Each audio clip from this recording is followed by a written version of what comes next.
2 minutes pour comprendre le séisme de Martinique de novembre 2007. Que s'est-il passé ? Le jeudi 29 novembre 2007, un séisme intraplaque de magnitude 7,4 frappe la Martinique.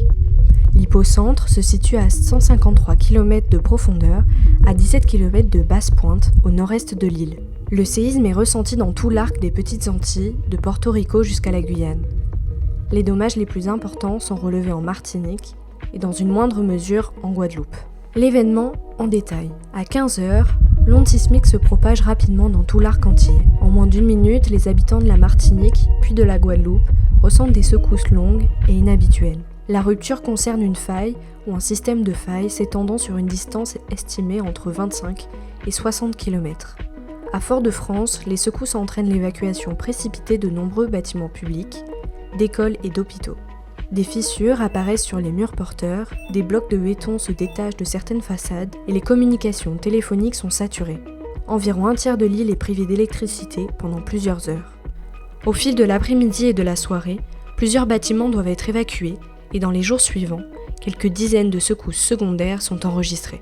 15 communes sont reconnues en état de catastrophe naturelle. C'est l'un des plus puissants séismes depuis le milieu du 19e siècle, avec la magnitude la plus élevée depuis le début des enregistrements dans les années 70.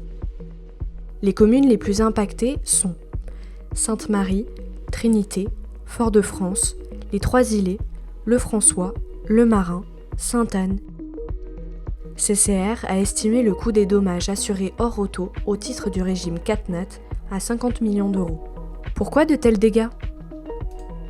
Aux Antilles françaises, la plaque nord-américaine s'enfonce sous la plaque caraïbe à environ 2 cm par an, générant une forte sismicité typique des zones de subduction. Les dommages constatés tiennent aussi à l'état du bâti.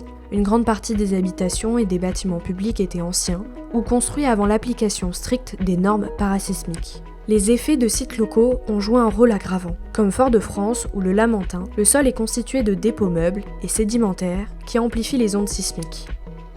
Les mesures de prévention.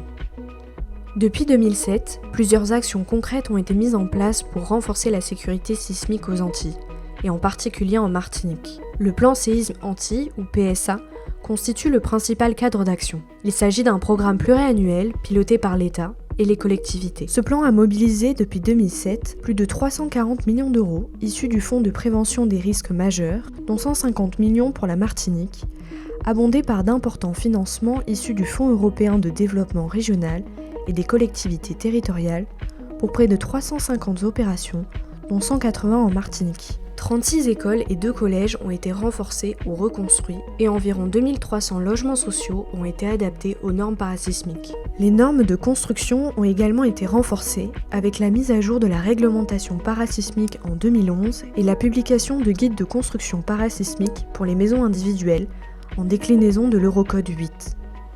La culture du risque fait l'objet d'un travail continu, notamment à travers la semaine sismique qui mobilise chaque année établissements scolaires, collectivités et grand public. Enfin, de nouveaux outils ont été élaborés pour appuyer la gestion de crise comme l'outil SACEAID Antilles, qui croise en temps réel les données des séismes avec la typologie du bâti pour estimer les dommages potentiels et orienter les secours.